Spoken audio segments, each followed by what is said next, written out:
Right. Well, good morning. Thank you, everyone, for coming once again. I'm just going to apologize in advance for this talk so early in the morning. It's a little metaphysical. And you can't bring coffee in, so best of luck to everyone.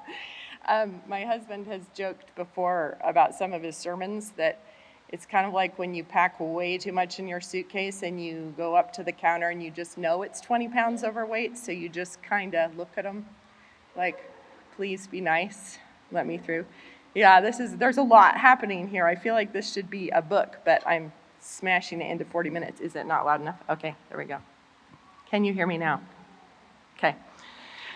So this talk is entitled Creating a Sense of Place, and in many ways, this talk is going to be more practical than spiritual. So I'm not going to exegete a passage or something. So I think it's going to be more on the practical side of things. But once we've made that distinction, I think it's going to turn out to be a little bit more theoretical than practical. It's not going to be like a checklist or a to-do where here's like really a lot of specifics. So here's what I mean. I mean, I'm not going to unpack a sort of scriptural message exactly. We're going to kind of focus more on the hands-on portion of it. But the reason I think it's okay to do that is when I get asked to speak at various events in different parts of the country, usually I'm asked because someone on the conference organizing committee has read Even Exile or seen the documentary and thought, I really want all the ladies in our church to be exposed to this. So they bring me in, and I get up in front of a group of women like that, sort of just pulled from the streets of America, the churches of America. And if I get up and I walk through the sort of scriptural arguments for why feminism is toxic and a lie, or the historic arguments for why feminism has been devastating to our nation, or scriptural arguments for why stepping into our calling as women isn't actually demeaning, I am going to enrage that crowd, like absolutely make them so mad. And it happens every time, and it's like, I'm not trying to be rude. I can do it as gingerly as I can, but honestly, when you look at a large generic group of Christian women in this country, you are looking at a crowd that is deeply infected with feminism, and they have been taught to defend it fiercely and instinctively, if not intelligently. So it is I feel like a really sad state of affairs. But to be honest, I think that the Femina Conference at Grace Agenda in Moscow, Idaho, is probably a bit more self-selective than that. So if you went through the steps of registering for this conference, I assume that everyone in this room has already sort of gone through the feminism detox, thought through these issues at a pretty deep level. And I'm sure you have all actually made life choices that clearly demonstrate that you're willing to put your money where your mouth is, right? I know that that is the group that I am talking to. I don't have to convince you of the scriptural teaching on gender roles, and I don't have to convince you that feminism is a big lie, and I don't have to convince you that it has gutted our country and left it completely motherless, really. I know that I am not talking to a group of women that need to have their hand held through those arguments. So in some sense, we are all sitting here this morning having conquered level 1 of the video game, right? We could go back to it again and talk about it more. It could be edifying. But honestly, I think it would be more useful to us as a group if we talked about what maybe level 2 might hold for us, what it might look like, what some of the traps are that we might want to avoid. So I'm just going to assume that you're on the same page with me about the whole first part, gender roles, what Scripture teaches. And I want to talk about where we might want to go from there. And the other thing is, it can be really sort of, encouraging to sit around together and talk about the problems that other people are experiencing. But I think it probably would be more useful for us to look at some of the troubles that we might actually fall into, or mistakes we might actually make, or ways that this could go wrong for us. I will try not to hurt your feelings, and you'll try not to have them hurt. Okay, so where are we as a culture? Everything is terrible, obviously. Worse is probably coming, probably sooner than later. What are we supposed to do as women, et cetera, right? I do believe that if women would go back to their posts, if we would sort of re-embrace the scriptural teaching on what our role actually is, that we would be a shocking blow to the secular agenda, and one that they don't, expect. Think of those old sort of World War II posters that were trying to get women into the war effort. There were all of those. There's the ones trying to enlist the men, but then it was like, get the women on board. That's sort of where we are, I feel like. Like, if the women would get involved with the war effort, it would be really good. We do need them to be on board. So let's think of this as us sort of like chatting through some of the more practical aspects of what it would look like if the women all did return to their respective stations.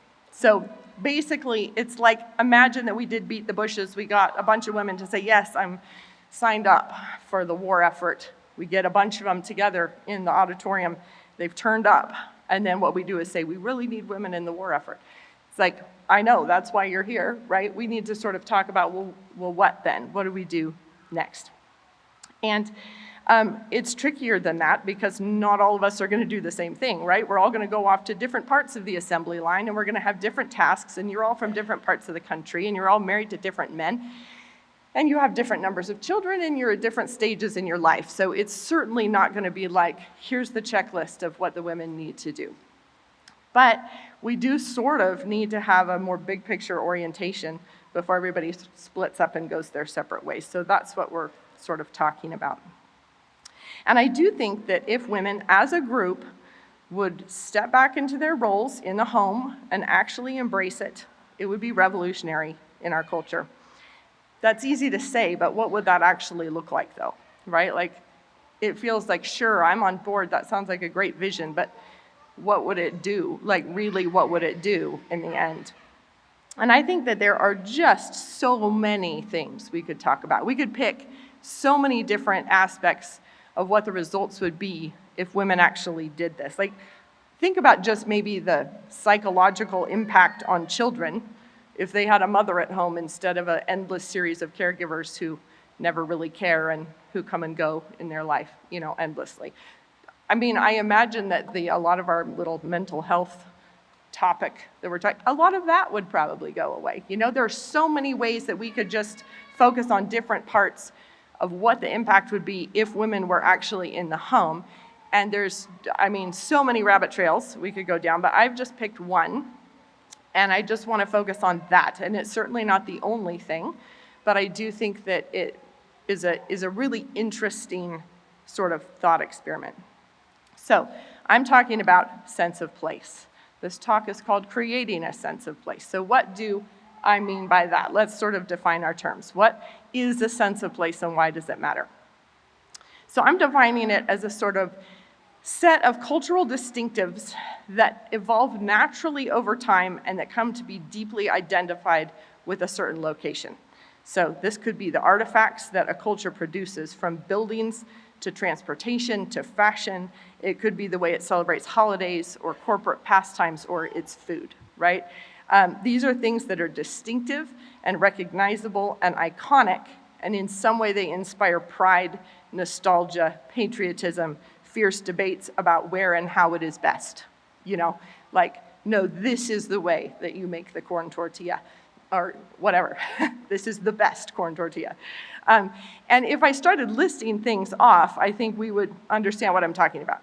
A corn tortilla in Mexico, a beignet in New Orleans, Wrigley Field, right? Things that just, they summon up a place and a people and a tradition and nostalgia and pride in it. Those Hawaiian applique quilts that are just so distinctive and impressive. Brussels lace, the pasta grannies, which I feel like I bring up in every single talk I give these days. But, they're making this traditional dish that has always been made in this village. Those block printed textiles from India.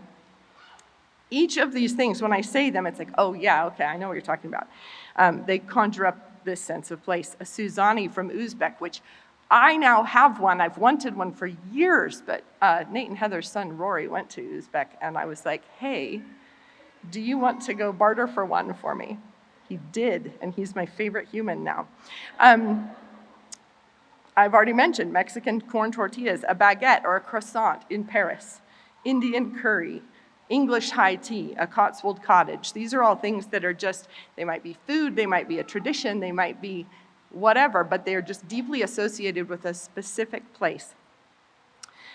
One interesting feature about this, though, that I think is so cool and the way God made the world, is that crossover always happens, and things get borrowed from one place, and then they become the symbols of another place, right? So I mentioned English high tea. Well, you can't grow tea in England. You know, that's very dependent on the Far East. But what is more English than tea, right? And so things get borrowed and they get brought across and they get reinvented, and then they become symbolic of this people in this moment, in this culture. So that's how I'm defining my terms when I'm talking about a sense of place. This is bigger than just, you know, like how do you arrange the sofa in your living room? I don't mean that kind of place. I mean big picture, a culture, a group of people who all have something shared in common that is identified with them. So what is the problem with our current moment? So modern American culture is an awful lot of things. It is wealthy, it is opulent, it is convenient, it is efficient, and it is honestly pretty soulless. So if I plunked you down blindfolded in an unknown location and then took the blindfold off, okay, you're standing in a parking lot and you're looking at the shopping center around you. There's Marshall's, there's Famous Footwear, there's a Nike outlet, there's Ulta, there's Starbucks, there's a Red Robin, there's AT&T, and there's TJ Maxx. Now you tell me, where are you? Like, what city are you in? It's like literally any city in America, and it's impossible to tell the difference. You might be able to triangulate off of, there's palm trees here, or there's a Waffle House. That means you're in the South. You know you're in America.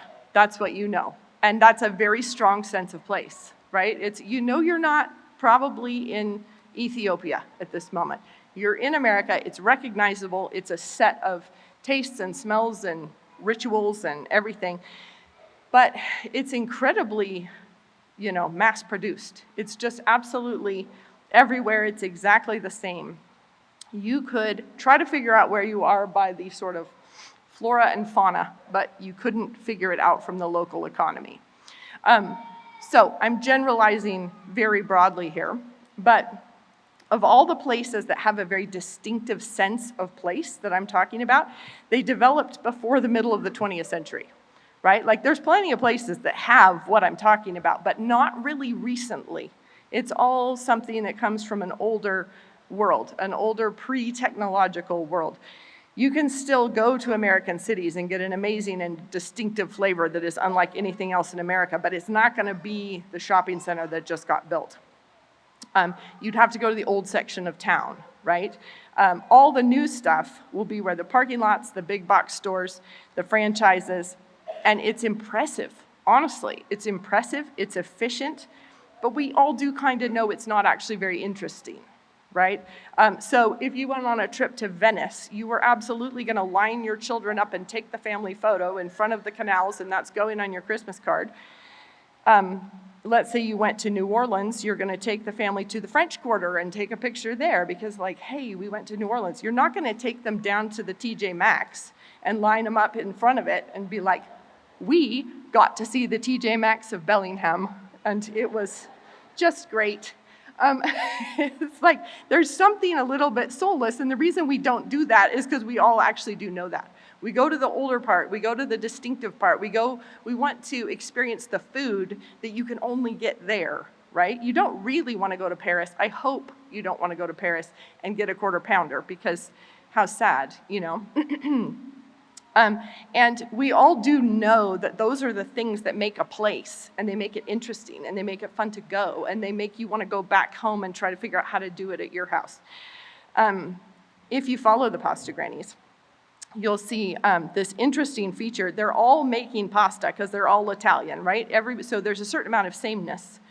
But they're all doing this unique thing that's only found in this one village because it's in the mountains and the fennel grows everywhere. And so they've developed this distinctive dish and you can only get it there. And she's 101 and she's still making it. And in America, honestly, I travel with Ben a lot. And so I can say there are some regional differences, but very few. It's certainly not town to town, village to village, like, oh, you can only get this in this one little spot in America. We eat the same kinds of foods everywhere. And as soon as one person figures out avocado toast, everyone figures out avocado toast. And I think it's really interesting, like Idaho grows potatoes. That's literally the only thing anyone knows about it, right? It's on our license plate. It's our one accomplishment. And famous potatoes is not lying. That's the only thing anyone's ever heard of Idaho for, If you meet someone in another part of the country, they'll be, oh, potatoes. But do we have any we were in Idaho, we had the most amazing potato dish. You can only get it there. No, Simplot, the sort of wealthy potato baron of southern Idaho, sold to McDonald's. That's why they're famous. It's like we grow the potatoes that then everyone in the world gets to have some of those. But it's not like we have like our particular little regional cuisine that's built around the potato. Here in the Palouse, we used to be, I don't know if we are anymore, but as a child, I knew that the Palouse was the pea and lentil capital of the world. Do we have pea and lentil dishes? Is anyone doing anything with lentils that is specific and only exists here? No, of course not. I've heard, I don't know how true this is, I might be spreading farm misinformation, but I heard that the wheat we grow here is specifically really good for flatbread because we ship it to the Middle East. But is anyone here getting really good at making flatbread because this is what we grow? No, we're not doing that. Now, some people are beginning to react out of all of this, right? Some people are starting to see this is a little bit sad. They're pulling out of the rat race and starting homesteads. But here's the thing. Honestly, we've even figured out how to make our homesteading all look exactly the same. And it's hilarious that we have figured out how to mass produce localism because if you follow any Instagram homesteader, you have no idea where they are. They look exactly the same as every other, homesteader account. The Instagram account of a homesteader in Ohio looks completely identical to the Instagram account of the homesteader in Idaho, even though the distance between Moscow and Cincinnati is literally further than from Berlin to Baghdad. Okay, it's a further distance. If you were going to go from Berlin to Baghdad, you'd go through Germany, Czech, Slovakia, Hungary, Serbia, Bulgaria, Greece, Turkey, Syria, Iraq.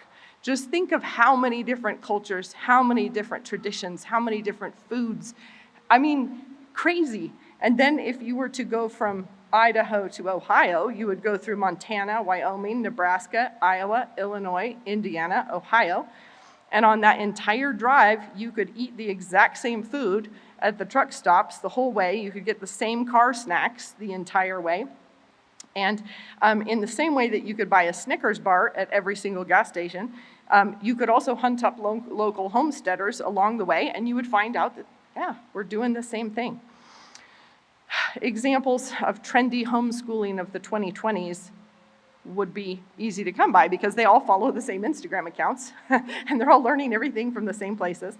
Now, I know that I'm generalizing here. I'm totally coloring with a very fat crayon right now. But I think you get the point that I'm trying to make, is that we in America are incredibly good at mass producing things, and we can hardly break out of it even when we are trying to do something home crafted. So what's going on with this? Why do we not really have a sense of place anymore? Or why is it so generic? Why is it so same? Why is this happening? Whose fault is it? And I think that's one of the things people, as soon as they recognize this, they start looking around for somebody to blame for it. Is it big agriculture's fault? Is it technology's fault? Is it the corporation's fault? Is it capitalism's fault? Is it seed oil's fault? Is it the boomers' fault?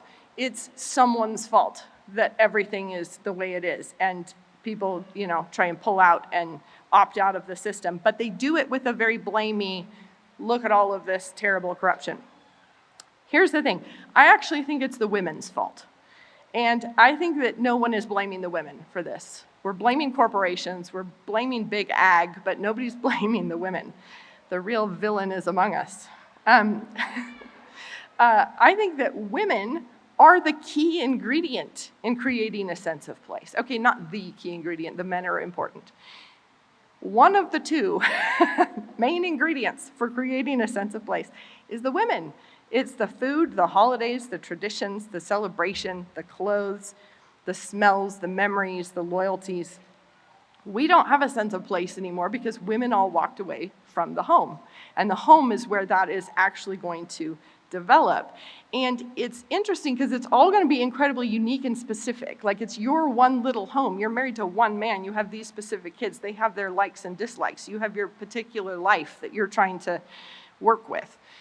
But the way God made the world, you put those ingredients together, you put all those little households into a community, and it starts to develop an interesting and unique flavor. And it's going to develop its own flavor that's different from that one over there. But in the middle of the 20th century, there was this huge shift that happened. Well, lots of huge shifts. Now, here's the thing. Oscar Wilde once said that America was the only country that went from barbarism to decadence without civilization in between. And he said that well before what I'm talking about, but it's true. A lot of this is about the timing, I think. Because in the older parts of the country, we had really started to develop a certain sense of place. But somehow, post-World War II, everything feels quite generic. Everything feels very same. And so why is this? Now, lots of reasons. There's philosophical reasons and historical reasons and everything else. But I just want to focus on the part that I think the women played here. So, the middle of the 20th century, we get this huge shift in what technology had to offer to our daily lives. Now, this was true of the men as well as the women. And the question that is posed is like, okay, how are you going to adapt and how are you going to make this work? How are you going to continue your role with this new set of circumstances? And I think the men faced the challenge and got through it, and the women didn't. Okay, it was like feminism came along at this really interesting moment. You get this second wave feminism coming in, and right at the moment where women were going to need to step into something new and figure out how to own the space, they just walked away, right? Everybody went and got jobs, joined the workforce, decided that, the home is for suckers and losers, and they went off to work. But if you think about the impact that has on a nation, it's like in so many American homes, it was like a sinkhole developed just right under the home. Like the woman is gone. Like she's not here anymore. She's just abandoned ship. And so you think about the just repercussions for the group, for the economy, for just the culture at large. Think of the repercussions of that. Nobody is at home cooking dinner, but still everybody's hungry, right? So the market stepped in. Right? The industry stepped in because it's like, well, everybody's hungry and nobody's cooking dinner. So the workforce came in, and it's a little bit like the women chopped off one of America's legs, and then the commerce kind of had to come in and make a synthetic, prosthetic leg. And the really ironic part is that the women all ran around to help the men to figure out their replacement. Right? They're over there helping the guys try to mastermind how to, cover this gap that we have. So the women left their homes en masse, and after a very small number of decades, America was sort of gutted. The impressive machine that is the American economy stepped in to fill the gaps. How much of our current economy exists solely because there's not a woman in the home of most American homes? Think about the amount of money we spend on prepared foods or childcare or whatever. Like, how much of that would actually just disappear if women were actually in the home? Now, there's a really fantastic quote from Camille Paglia, who is a lesbian feminist, but still, this is a really good quote. She says, we could make an epic catalog of male achievements, from paved roads, indoor plumbing, washing machine, to eyeglasses, antibiotics, and disposable diapers. We enjoy safe, fresh milk and meat and vegetables and tropical fruits heaped in snowbound cities. When I cross the George Washington Bridge or any of America's great bridges, I think, men have done this. Construction is a sublime male poetry. I love that line. Construction is a sublime male poetry. When I see a giant crane passing on a flatbed truck, I pause in awe and reverence as one would for a church procession. What power of conception, what grandiosity. These cranes tie us to ancient Egypt, where monumental architecture was first imagined and achieved. If civilization had been left in female hands, we would still be living in grass huts. So true. I mean, it is absolutely true that the sublime male poetry is on display in America. We have the most impressive infrastructure.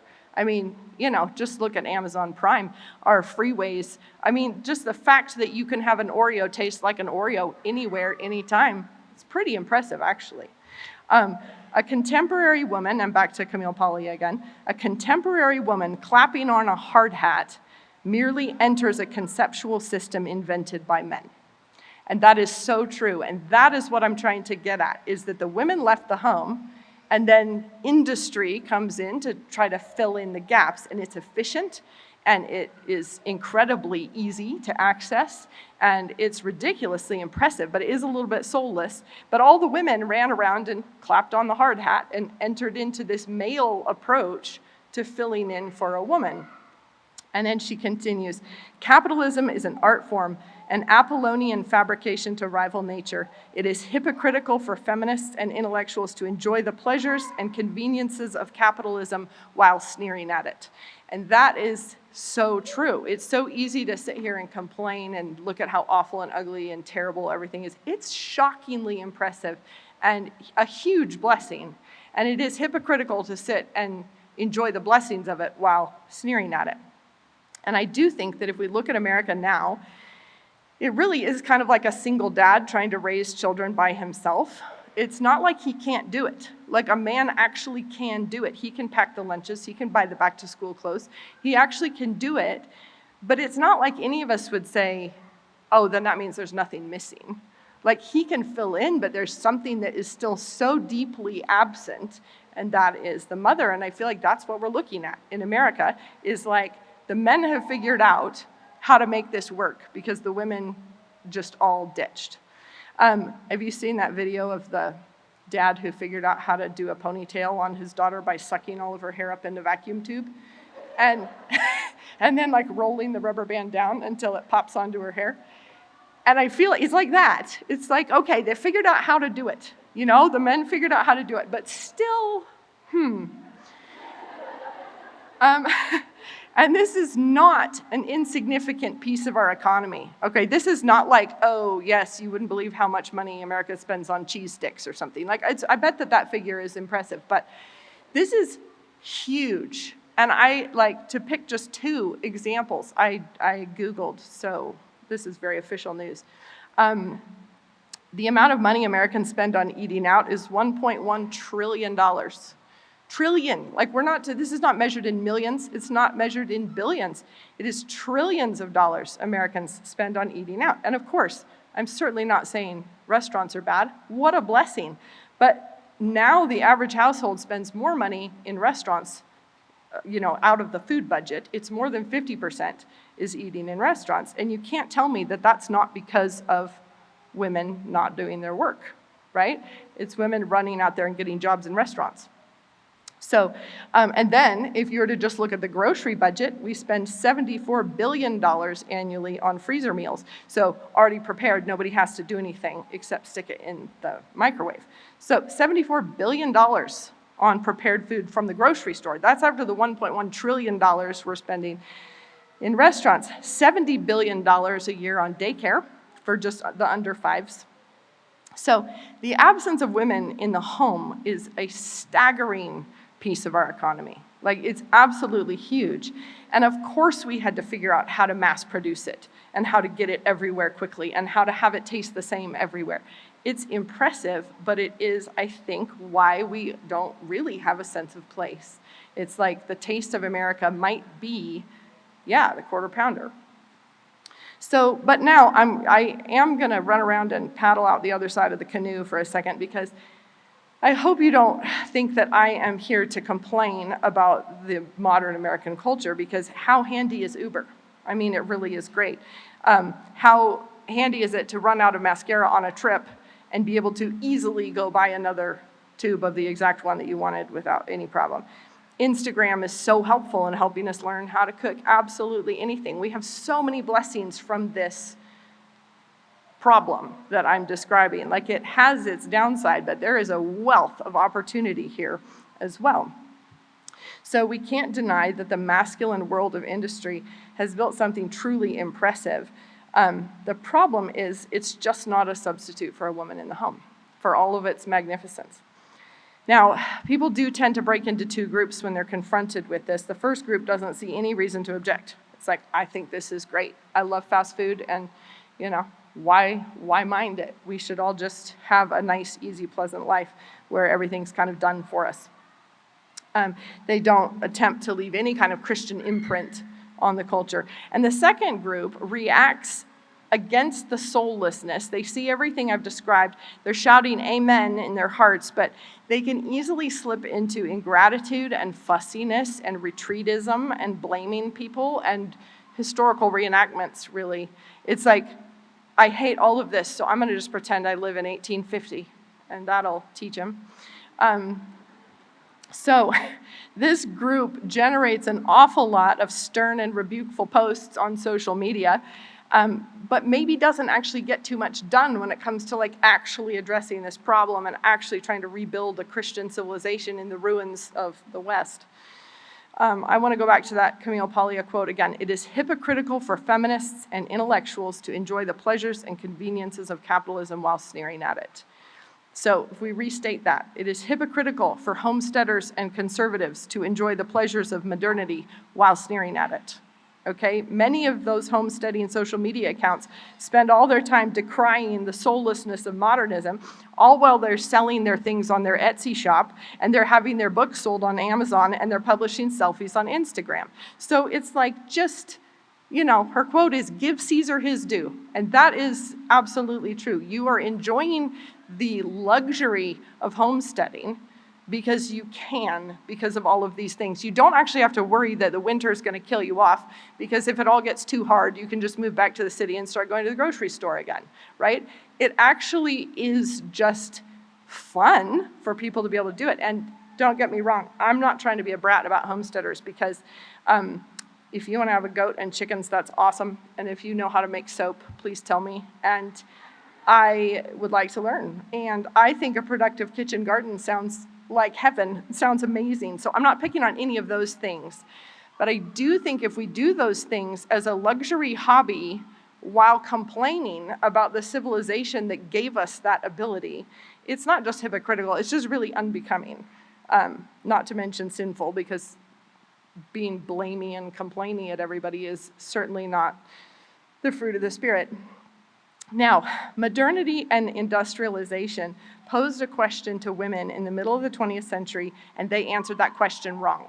Okay? They ditched out of the home, they answered it wrong. The question being, how are you going to fulfill your role as women in this new world, this new set of circumstances, this new technologically advanced world? And they left. They went into the workforce. They answered the question wrong. Feminism came at a very strategic moment and talked the women into giving the wrong answer. But what we need to do now is answer that question correctly, not go back and resent the question being asked in the first place. And I do think that's our tendency, is to think that the problem was the technology, the problem was this new world, the problem was that the question was asked, rather than say, no, it's a valid question, we need to answer it right this time, and not incorrectly the way the feminists have. So how will you fulfill your role as women in the new modern world? faithfully, given all the circumstances that we currently have. So bear with me here for an extended metaphor for just 1 second, because I think my thesis is we have to be actual pioneer women and not pretend pioneer women, okay? Imagine that you were an early settler arriving on unclaimed land. And this is something that, how many millions of women have had this over the human history? How many women were in this position? You arrive in Massachusetts on a ship from Holland, or you arrive in northern Idaho on a wagon, but you're coming from Savannah, Georgia, or you arrive in southern Indiana on a wagon, but from Connecticut, or you arrive in Florida on a ship from Spain. Okay, this is a very common story. It happens anytime civilization moves or grows or shifts or whatever. You've got all these women who show up in a new place, and it has a completely new set of variables. You have new dangers, you have new resources, you have the traditions of the old world or the whatever that you want to maintain, you want to hold on to those, but you can't grow the things that you used to grow, or you can't build with the same materials that you used to build with, or like this is an old story, okay? And we're kind of in the same moment, but it's not as physical, this is more metaphorical. We're in this new world with a different set of dangers, a different set of circumstances, a different set of resources that we could draw on. But it's different because those women had to face it or they would die. There's dangerous animals, or there's deadly winters, or hostile natives, or who knows what. But those women had to face it, and they had to figure it out, or they were going to die. We don't have to. We can just drift, and it will be fine if we don't, right? Nobody's going to make us do it, because they'll actually applaud us if we don't do it. We have to make ourselves do it. If we want to build a civilization here in the middle of this chaos, I think we have to think like those pioneer women, where it's like, okay, what are the things we want to preserve? How can we do it here given this circumstance? The winter is not going to kill your children, but your entertainment standards might, right? Like, we're taking casualties, but not from the old places. And I think we have to actually look at this like, okay, we want to build a civilization here, but we've got really crazy new resources. We've got crazy new dangers. What are the things we want to preserve? How are we going to do it? So the thing that's so fun, like I mentioned earlier, though, is that moment is what generally produces some cool new thing that becomes later identified with the new place. So tequila, is how much more iconic could that be of Mexico? But that happened because the Spanish ran out of brandy and, had to figure out what to do with the new, we can't make brandy here, what can we do? And that eventually turned into tequila, which becomes then like the flavor. Michigan cheese, I assume, weren't there a lot of Dutch dairy farmers, It's like there's the influences from the old, and then it becomes this new thing. You have building styles that take on the sort of the look of the old world, but with new materials. And that becomes, think of like neoclassical architecture being this big fad in Europe, and it makes its way over to America. But what is more iconic of the South than a plantation home? I mean, that becomes like the symbol, but it's because that's what they were doing. It was the trendy thing, and then it became deeply identified with the South. So I don't think what we are trying to do is like, if we could only get back to 1850, put it in a jar and then just hold on to it here just like that in the 21st century. What we need to do is figure out what are the things that we should have kept? What are the things we need to bring back? What are the things we can't lose? And then look around at what do we have in front of us? What are the dangers? What are the resources? And how can we do it? Now, the thing is, as I said at the beginning, I think that women in the home just create this. And I think it's like sourdough. I think the reason that we don't have a sense of place is because we just don't have women in the home, really. Or a lot of the women who are in the home are doing it kind of just in this new economy without trying to change very much, right? But the thing that's great about sourdough is you just really need flour and water and your hands in it for a bit and a bit of time, and it's going to turn into sourdough. And the other cool thing is how it's completely different anywhere in the world, right? That recipe always works, but it's going to taste different. It's going to be San Francisco sourdough, or if you could take the San Francisco sourdough starter, you could take it to Berlin, and it's going to immediately change, and it's going to take on the new flavors of the place, and it's going to be distinct. And I think women in the home is, follow me closely here, sourdough is flour, water, your hands, and a bit of time. I think women in the home do the same exact thing. You have women in the home working with their hands, and a bit of time, and this sense of place emerges, and it's all going to be completely different. And this is why it can't be a checklist, because everyone in this room is from somewhere different. But if you were to take women, point them in the right direction, and give it a bit of time, it starts to develop its own set of interesting traditions and flavors and gifts and talents. And I think that is just the most exciting thing, that we couldn't possibly script what it would look like, because we'd have to try it first and see.